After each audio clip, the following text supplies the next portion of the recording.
ke perumahan Citra Indah Bukit Rafflesia. Dugaan tersebut juga didukung sama pernyataan pengurus RT setempat, yaitu Bapak Jonathan Tobing, yang mengaku kalau dia sendiri awalnya nggak pernah sama sekali melihat ketiga anak opa dan oma itu, geng. Kalian mungkin bisa cek dari pemberitaan ini. Nah, kalian lihat sendiri di sana. Bahkan kata beliau, teman-temannya Pak Jonathan ini yang sebenarnya bisa dikatakan juga merupakan warga sekitar di perumahan. Yo, geng! Tekan tombol subscribe, geng. Halo, geng. Welcome back to Kamar Jerry.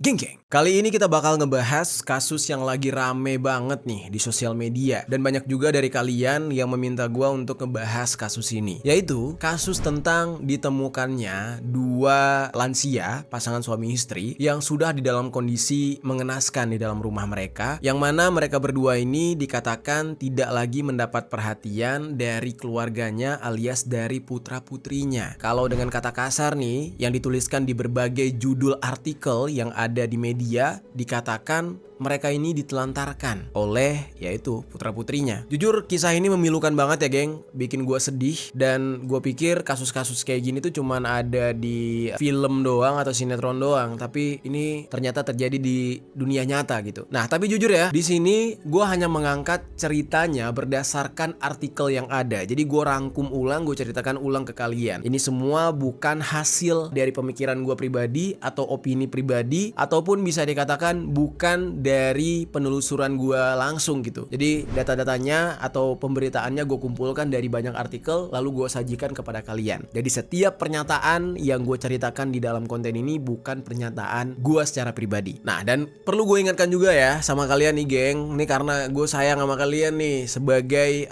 penonton Kamar Jerry. Kalian tahan-tahan deh, jangan sampai komen-komen yang aneh-aneh. Karena kenapa? Dari pihak keluarganya itu sudah mengeluarkan ultimatum atau ancaman bagi siapa yang menyebarluaskan pemberitaan yang tidak benar atau hoax gitu ya, atau dengan kata lain mengada-ngada, mereka bakal laporkan ke jalur hukum. Nah, jadi jangan macam-macam, jangan komen yang aneh-aneh. Cukup dengarkan aja apa yang gue rangkum hari ini tentang cerita tersebut. Oke? Nah, bagaimana cerita selengkapnya tentang pasangan lansia yang ditemukan dalam kondisi yang mengenaskan ini? Langsung aja kita bahas kronologinya secara lengkap di Permisi, peristiwa misteri dari berbagai sisi.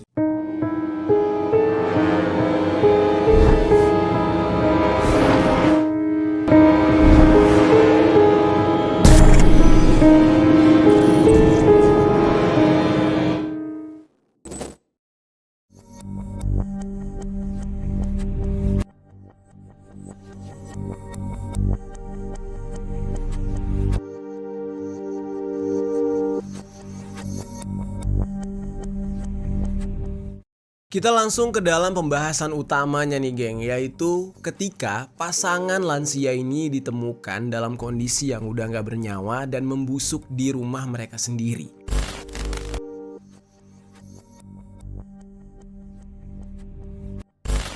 Jadi, geng, peristiwa memilukan ini terjadi di Desa Singajaya, Kecamatan Jonggol, Kabupaten Bogor, Jawa Barat. Lebih tepatnya lagi terjadi di perumahan Citra Indah Bukit Rafflesia. Mungkin dari kalian yang menonton ada yang merupakan warga sana, boleh tinggalkan komentar di bawah. Ya, berbagi informasi lah supaya kita bisa dapat informasi yang lebih luas lagi. Nah, di perumahan Citra Indah Bukit Rafflesia tersebut, warganya itu bisa dikatakan sangat akrab dan kenal satu sama lain, geng. Jadi tingkat sosialnya masih tinggi, dan interaksi seperti saling akrab, saling menyapa, dan saling bantu di sana itu udah sering dilakukan dan dijalani oleh para warga. Tidak terkecuali pasangan lansia yang sedang kita bicarakan ini. Dan nama dari pasangan ini itu berinisial H yang berumur 83 tahun dan istrinya berinisial RW yang sudah berusia 72 tahun. Nah, kalau gue lihat dari nama aslinya nih, maaf banget gue nggak bisa nyebutin nama aslinya di sini, tapi kalau kalian search di Google banyak banget gitu. Karena kita menghindari ya untuk hal-hal yang tidak diinginkan. Jadi kita lihat dari marganya ini kayaknya orang timur sih, dari marga timur gitu. Apalagi istrinya, namanya itu kayak marga Ambon atau marga Maluku gitu, geng. Nah, terus singkat cerita, di perumahan tempat mereka tinggal, pasangan lansia ini akan akrab disapa sebagai Opa inisial H dan Oma inisial R. Dan keakraban di antara warga dengan Oma dan Opa ini sebenarnya sudah berlangsung sejak mereka pindah ke perumahan tersebut, yaitu tepat di akhir tahun 2017 sampai dengan awal 2018, terutama sejak masa pandemi COVID-19. Nah, keakraban para warga dengan dua korban ini bahkan sudah di tahap mereka sering memberikan makanan atau mungkin bantuan berupa sembako lah kepada si Oma dan Opa ini. Nah, terkadang ada juga warga di sana yang menemani si Opa untuk berbelanja keluar kompleks, bahkan sampai ada yang membantu Opa dan Oma memperbaiki genteng bocor di rumah mereka. Dan di beberapa pemberitaan dikatakan juga pengakuan dari warganya bahkan sampai ada yang membantu untuk membayarkan listrik dan air gitu, geng, di rumah si Opa Oma. Mungkin terdengar sedikit aneh ya buat kalian ya, kenapa jadi para tetangganya yang ngebantu? Apakah Opa Oma ini nggak punya keturunan, nggak punya anak gitu? Jawabannya ya ada. Nah, nanti kita ceritakan lah ya menurut rumor yang beredar tentang anak-anaknya. Terus geng, selain warga sekitar yang membantu Oma dan Opa ini, perkumpulan jemaat gereja yang tempat mereka beribadah gitu ya, juga sering mengunjungi mereka berdua. Dan mereka nggak hanya dibawakan makanan, tetapi juga mereka turut dibantu lah, dirapihkan rumahnya, terus juga dibersihkan rumahnya. Pokoknya bener-bener terbantu lah oleh jemaat gereja. Bahkan saking seringnya dan dekatnya para warga dengan si Opa dan Oma ini, serta jemaat gereja juga dekat sama mereka, pagar rumah mereka itu pun sampai diminta oleh warga untuk jangan dikunci, supaya warga lebih gampang dan mudah untuk memeriksa keadaan Opa dan Oma ini. Jadi kata warga, aman lah, gak usah dikunci, gak usah digembok, supaya kita tahu keadaan Opa Oma di dalam kayak gimana. Karena kan udah lansia, udah tua, gak ada yang ngerawat, biarlah warga yang ngerawat. Jadi kurang lebih seperti itu. Nah, ternyata nih geng, usut punya usut, interaksi tolong-menolong yang sangat intens tersebut tercipta lantaran ya Opa dan Oma ini sudah dianggap sebagai orang tua sendiri oleh para warga sekitar perumahan Citra Indah Bukit Rafflesia tersebut, geng. Dan menurut warga sana, sosok Opa Oma ini itu luar biasa banget. Nah, backgroundnya si Opa itu dulunya merupakan seorang pelaut, terus setelah pensiun dia sempat ngajar di salah satu sekolah pelayaran di Bilangan Jakarta Timur. Sementara si Omanya itu pensiun dari salah satu perusahaan BUMN. Dan yang paling membuat warga juga kayak nggak pernah absen gitu untuk bantu pasangan lansia ini, gara-gara si Oma itu ternyata menderita stroke. Dan untuk memenuhi kebutuhan sehari-hari serta merawat si Oma itu semua dilakukan oleh si Opa sendiri. Yang kita juga tahu kalau sebenarnya si Opa pun umurnya udah lemah gitu kan, udah lanjut usia. Nah, dia sendiri juga butuh perhatian karena kondisinya yang udah sepuh. Dan bahkan si Opa itu jalannya udah tertatih-tatih. Kebayang tuh geng, ya kan, tinggal berdua dan ya istrinya udah stroke, dia pun udah mulai lemah gitu. Makanya warga di sana membantu mereka berdua. Dan keakraban antara warga dan Opa serta Oma ini terus berjalan. Bahkan bisa dikatakan kayak rutin gitu, tiap hari ada aja warga sekitar yang suka mampir untuk ya melihat si Opa dan Oma ini. Hingga di satu waktu nih geng, kekhawatiran mulai terjadi. Gara-gara seperti yang gue jelaskan tadi. Ibaratnya kayak udah rutin setiap hari para warga itu memeriksa atau paling minimal ngeliat berpapasan dengan si Opa. Nah, namun siapa sangka bahwa di hari Senin tanggal 8 Juli tahun 2024 adalah hari terakhir para warga melihat si Opa. Yang mana pada hari terakhir Opa ini terlihat, Opa tersebut diketahui sedang keluar pintu pagar untuk berbelanja. Nah, dikatakan pada saat itu Opa sedang pengen beli mie ayam katanya. Dan seperti biasa ada beberapa warga yang menyapa Opa di saat itu dan Opa terlihat ya hanya tersenyum. Nah, di saat itu warga pun langsung berinisiatif untuk mengantarkan si Opa ini berbelanja. Dan itulah hari terakhir para warga sempat melihat Opa, geng.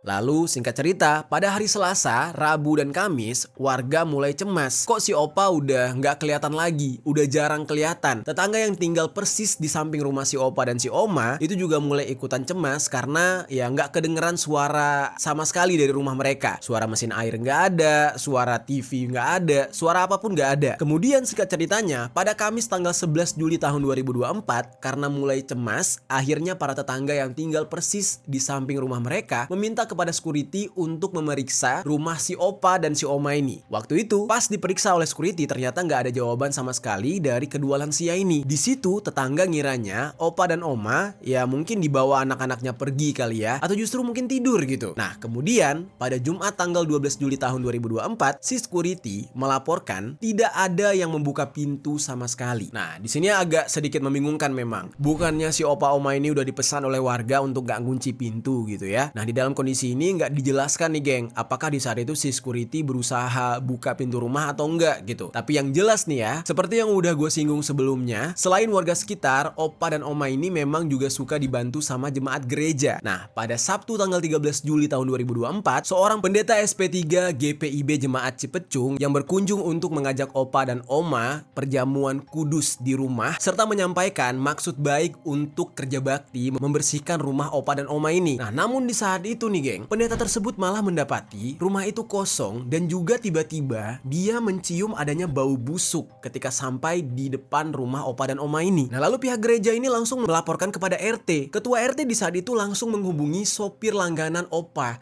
untuk menanyakan keberadaan opa ini di mana. Kenapa kok tercium bau busuk dari rumah opa? Nah si sopirnya ini diketahui biasa mengantarkan opa untuk kontrol kesehatan dan mengambil dana pensiun si opa. Tapi pada saat itu si supir ini malah menjawab nggak tahu dan dia mengatakan kalau dia udah nggak berkontak lagi sejak lama dengan si opa, udah putus kontak lah gitu. Dan belakangan ketahuan ternyata handphone milik opa udah nggak aktif. Dan di saat itu pengurus RT kemudian langsung berinisiatif untuk menelpon anak-anaknya opa sama si oma guna menceritakan kondisi yang aneh ini. Nah namun karena telepon tersebut ternyata nggak kunjung diangkat nih sama anak-anaknya, singkat cerita akhirnya ketua RT memutuskan untuk membongkar paksa sendiri pintu rumah opa dan oma ini bersama dengan si security. Nah dan hal yang dikhawatirkan pun ternyata benar terjadi. Ketika pintu itu berhasil dibuka, tiba-tiba nih bau busuknya semakin menyengat dan terlihatlah adanya jasad pasangan suami istri tersebut ditemukan dalam keadaan yang sudah membusuk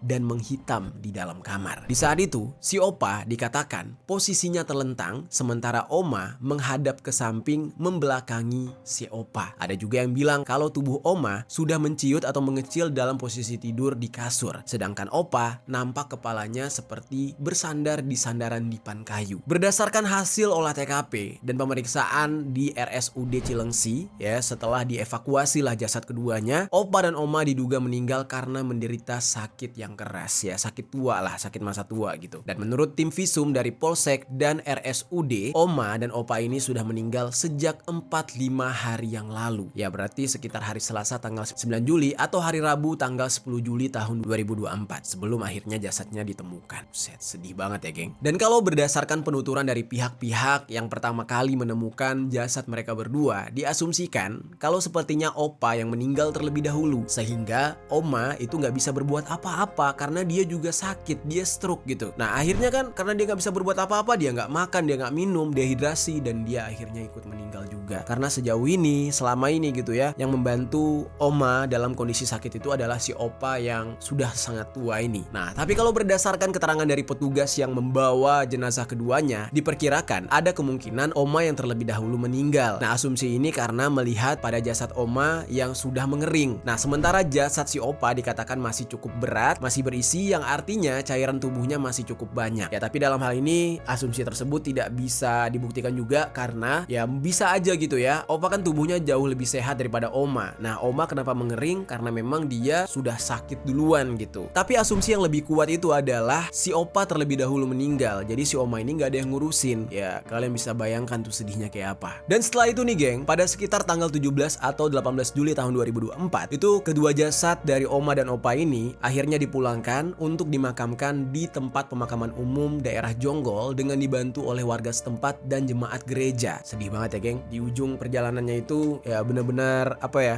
kayak nggak nyangka gitu. Dari rumor yang beredar juga ada yang mengatakan ketika ditemukan jasad ini ya kondisinya sudah mengenaskan kayak gitu, dan ternyata ditemukan adanya foto dari anak-anaknya si opa dan oma terletak di sebelah mereka. Sehingga di beberapa artikel dibuatlah narasi yang mengatakan kalau opa dan oma ini kangen banget sama anak mereka. Katanya sih gitu. Gue yakin nih geng ya, selama kalian menyimak kasus ini, kalian pasti bertanya-tanya gitu ya. Sebenarnya kemana keluarga si Oma dan si Opa ini? Apakah mereka aslinya memang gak ada keluarga sama sekali? Kok bisa bahkan sampai pemakaman pun dikatakan ya itu dibantu oleh warga dan pihak gereja? Ternyata nih geng, sebenarnya fakta sebenarnya nih, Opa dan Oma ini itu punya anak, punya keluarga. Anaknya ada 3 bahkan. Dan inilah yang bakal gue bahas selanjutnya tentang fakta-fakta soal ya anak Opa dan Oma yang selalu diasumsikan oleh media-media kalau mereka ini menelantarkan orang tua mereka sendiri. Nah jujur aja gue kalau baca berita-beritanya tuh agak sedih gitu. Tapi gue jadi bertanya-tanya juga, benar nggak ya kayak yang diberitakan oleh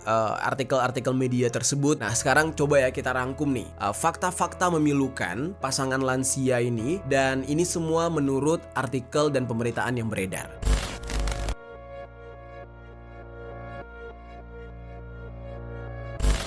Jadi geng, sebenarnya nih ya, kalau secara timeline yang viral, memang baru-baru ini terungkapnya pasangan Opa dan Oma ini punya 3 anak dan semuanya laki-laki ternyata. Warga di perumahan Citra Indah Bukit Rafflesia yang sering membantu Opa dan Oma itu aslinya memang sebenarnya juga udah tahu. Tapi kenapa baru gue jabarkan sekarang? Karena memang nyatanya kehadiran mereka itu memang jarang, seminim itulah kalau berdasarkan pemaparan media dan warga perumahan sana. Dan benar-benar seminim itu geng, bahkan ketiga anaknya itu diduga nih menurut pemberitaan dianggap menelantarkan si Opa dan Oma sejak tahun 2017 atau bisa dikatakan semenjak mereka datang ke perumahan Citra Indah Bukit Rafflesia. Dugaan tersebut juga didukung sama pernyataan pengurus RT setempat, yaitu Bapak Jonathan Tobing, yang mengaku kalau dia sendiri awalnya nggak pernah sama sekali melihat ketiga anak Opa dan Oma itu geng. Kalian mungkin bisa cek dari pemberitaan ini. Nah kalian lihat sendiri di sana. Bahkan kata beliau, teman-temannya Pak Jonathan ini yang sebenarnya bisa dikatakan juga merupakan warga sekitar di perumahan juga mengaku kalau mereka ini nggak pernah melihat satupun dari ketiga anak Opa dan Oma ini. Bahkan pengurus RT yang bernama Jonathan Tobing tersebut juga mengatakan kalau Opa dan Oma itu sejak akhir tahun 2017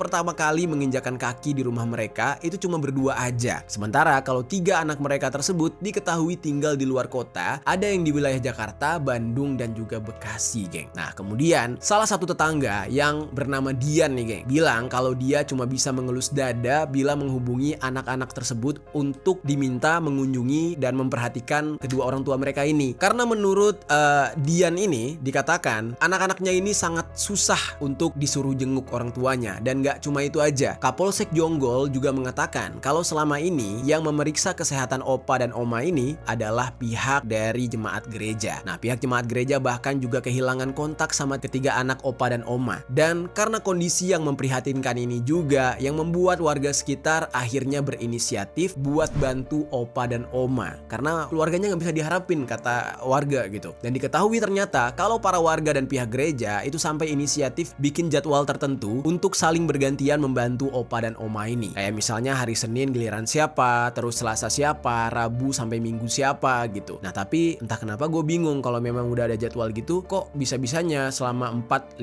hari mereka nggak meriksa Opa dan Oma gitu kan sampai jasadnya membusuk begitu geng. Ini timbul pertanyaan juga nih buat gue. Terus para warga dan pihak gereja juga mengatakan mereka itu sebisa mungkin mengusahakan supaya Opa dan Oma ini jangan sampai nggak makan. Dan itu semua dilakukan oleh warga sekitar karena 3 anak mereka dianggap sama sekali sudah lama tidak pernah datang melihat kondisi orang tuanya. Nah jadi bukan keluarga tetapi justru warga yang hadir membantu. Sebenarnya sempat ada omongan dari pihak gereja, mereka tuh menawarkan kepada Opa dan Oma agar tinggal di rumah lansia atau panti jompo dengan biaya ditanggung oleh pihak gereja. Tapi Opa Oma ini menolak, mereka nggak mau. Bahkan nih geng, sedihnya lagi, ada juga cerita dari pengurus RT yang bernama Jonathan Tobing tadi. Dia bilang kalau Oma ini sengaja merenovasi rumah mereka menjadi 2 tingkat semata-mata untuk anak cucunya nanti. Jadi seperti yang kita tahu kan harapan Oma ini supaya bisa ngumpul di sana ternyata nggak terwujud geng. Nah kalau kalian bertanya-tanya Opa sama Oma ini apakah mereka ditransfer uang bulanan atau enggak sama ketiga anaknya, ya jujur aja nggak ada informasi yang menerangkan tentang itu sejauh ini. Tapi mereka berdua tuh dibilang kekurangan juga enggak karena ada dana pensiun. Nah tapi yang jelas warga sekitar sama pihak gereja yang paling sering hadir untuk Oma dan Opa itu sama sekali nggak pernah melihat adanya kontribusi dari ketiga anak Opa dan Oma ini. Nah jadi segala kegiatan Opa dan Oma ini udah pasti yang membantu adalah warga dan pihak jemaat gereja.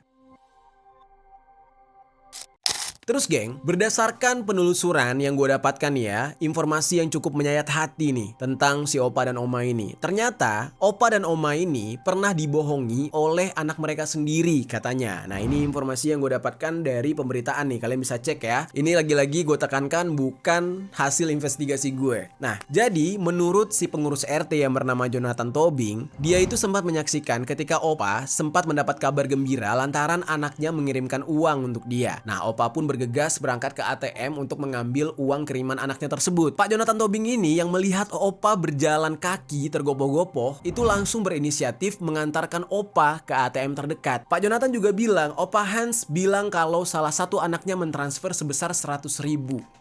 Ya Allah, 100.000 ya Allah. Gue boleh komen sedikit ya. Gue aja ya gak tahu ya, mungkin Allah lagi nitipin rezeki sama gue ya. Bokap gue pernah minta geng, kayak nak kirim 100.000, ayah pengen nongkrong sama teman-teman. Gue kirimin 10 juta. Lo tanya bokap gue deh, karena bokap nyokap gue tuh gak pernah mau minta, tapi sekalinya minta gue gak mau sia-siain, gue kirimin banyak karena gue tahu gue dititipin rezeki sama Allah Subhanahu Wa Taala. Ya kapan lagi gue ibaratnya tuh membalas budi kedua orang tua kita? Nggak mungkin, nggak akan pernah cukup membalas budi mereka. Yang dipertaruhkan mereka tuh nyawa gitu. Tapi sekalinya mereka minta buat iseng doang, nah ayah pengen nongkrong sama teman-teman ayah, transferin dulu dong gitu. Entah bokap gue males di saat itu buat ambil uang sendiri atau mungkin ketinggalan ATM-nya dia, yang jelas ya pokoknya dia minta kirimin cepet aja. Berapa ya waktu itu, lupa gue kirimin 10.000 geng, karena memang lagi ada rezekinya. Ini 100.000 loh, gimana senengnya Opa ya. Ya tapi itu di luar kuasa gue lah, itu urusan rumah tangga orang. Di sini gue cuman berbagi ceritanya aja. Terus geng, ketika dicek nih ya, ternyata uang yang dikabarkan sudah ditransfer oleh anaknya itu rupanya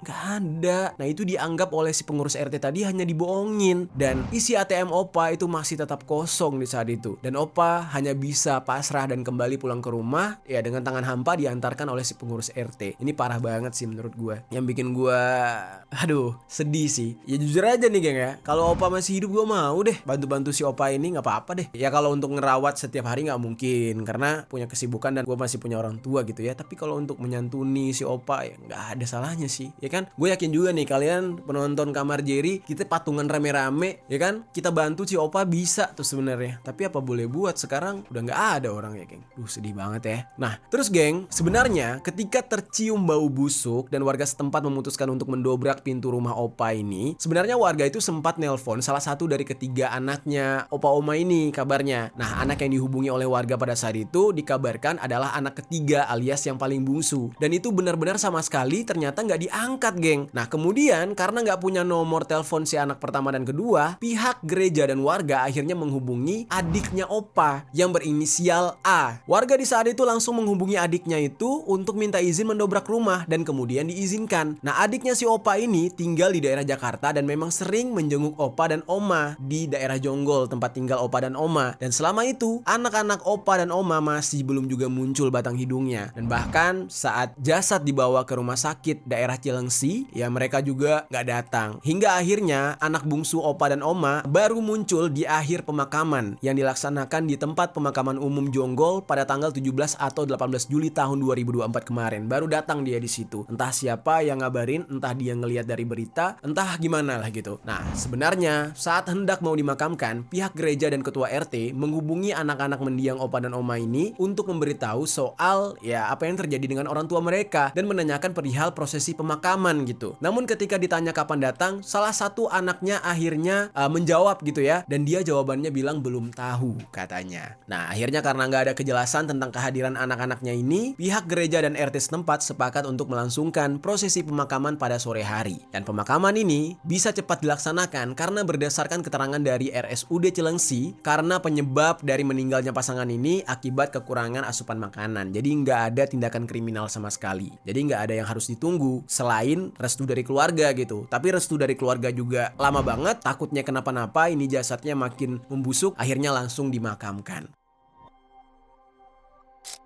Keluarga dari Opa yang pertama kali datang adalah keponakan dari Opa sendiri bersama sang istri. Dan dari ketiga anak tersebut yang pertama kali muncul saat pemakaman adalah si bungsu yang berinisial CJT. Nah, dikatakan anak bungsu dari Opa dan Oma ini hadir pada saat peti jenazah keduanya sudah turun ke liang lahat tetapi belum ditutup karena masih khutbah firman lah gitu, sesuai ajaran Kristen. Dan dia ini terlihat menyapa para pelayat dan menyampaikan rasa terima kasihnya atas doa dan dukungan mereka selama ini. Nah, sementara anak pertama dan kedua dari Opa dan Oma ini baru muncul pada malam harinya. Nah, ketika melihat seluruh anak-anak Opa dan Oma ini hadir gitu ya, warga sekitar bilang kalau mereka baru pertama kali melihat wajah dari anak-anak kedua almarhum ini. Dan ternyata ada yang bikin warga geram, geng. Yaitu, kata warga nih ya, anak pertama dan anak kedua yang datang itu, mereka nggak menyampaikan apa-apa sama sekali. Beda dengan anak ketiga alias anak bungsu yang sempat ngomong sama para warga bilang terima kasih gitu. Tapi geng, ternyata setelah selesai pemakaman tersebut, si anak pertama sama anak kedua rupanya malah nanya-nanya soal rumah Opa dan Oma. Mereka pengen ke rumah tersebut. Sontak aja itu bikin warga sekitar, terutama si pengurus RT yaitu Pak Jonathan Tobing, jadi geram dan marah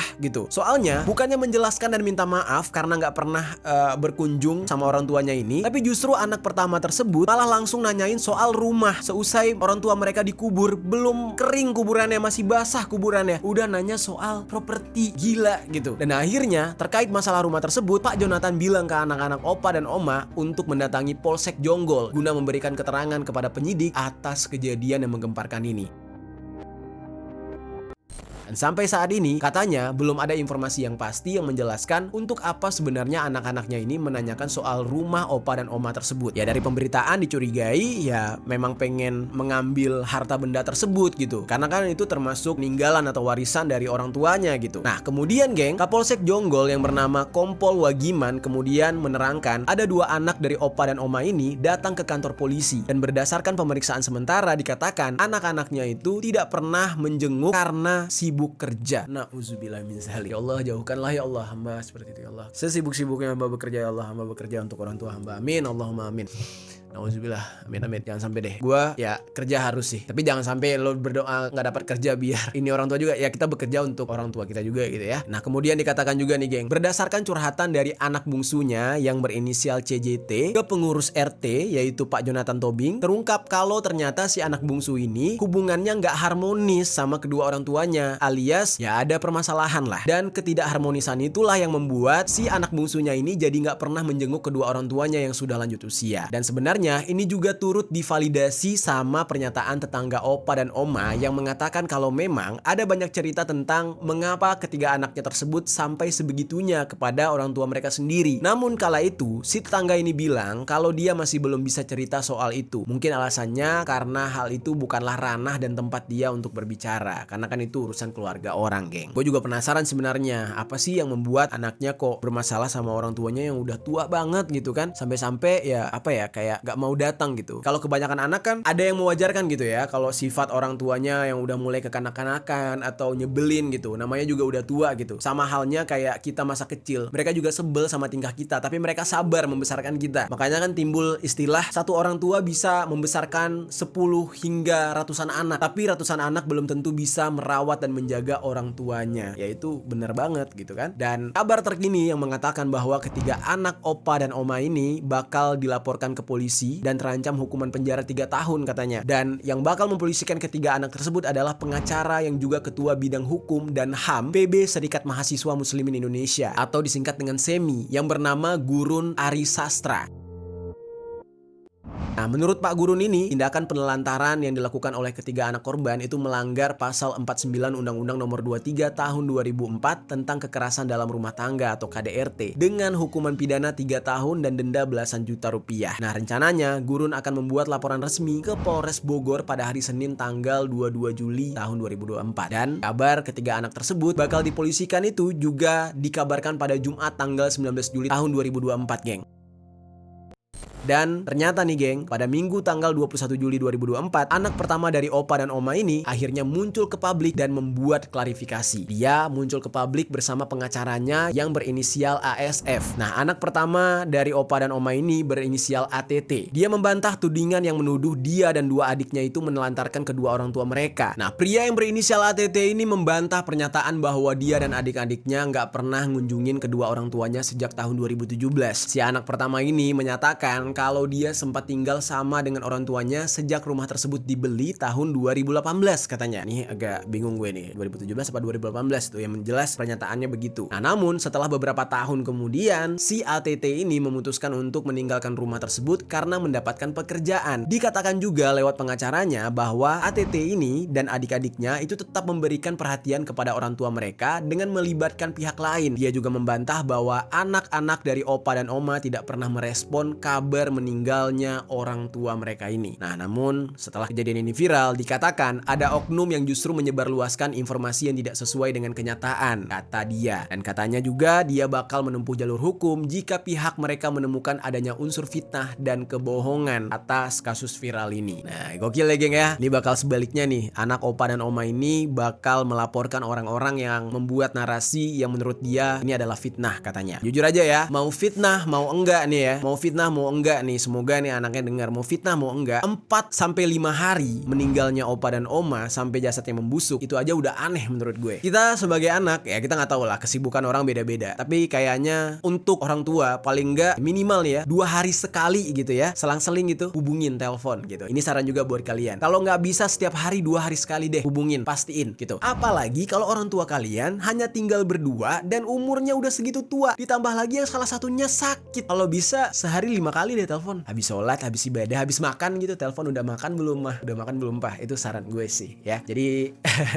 apapun kesibukan kalian, orang tua kalian harus ditelepon. Karena gila geng, 4-5 hari nggak dapat kabar orang tua kita, tahu-tahu keduanya udah dalam kondisi membusuk, itu mau ngejelasin gimana pun kayak menurut gue nggak masuk akal gitu ya. Iya, saya kan sibuk, saya sudah serahkan ke pihak lain untuk ngecek orang tua saya. Kalau gue kasih ke orang lain juga buat ngecek orang tua gue bakal telepon itu orang, gimana bapak ibu gue gitu. Kayak 5 menit doang buat nelpon nggak sesibuk itu sih, ya kan? Oh sehat ibu lu, asik ibu lu, ya kan? Kan enak ya, ya nggak sih? Buset, gue kayak sakit hati banget, tapi kayak bukan urusan gue gitu untuk menghakimi orang lain, ya kan? 5 hari men, masa iya sih sebagai anak dengan kondisi orang tua kita yang udah tua banget, 5 hari kita nggak ada kabar tentang mereka tuh, kita biasa-biasa aja tuh, nggak banget nggak sih? Oke.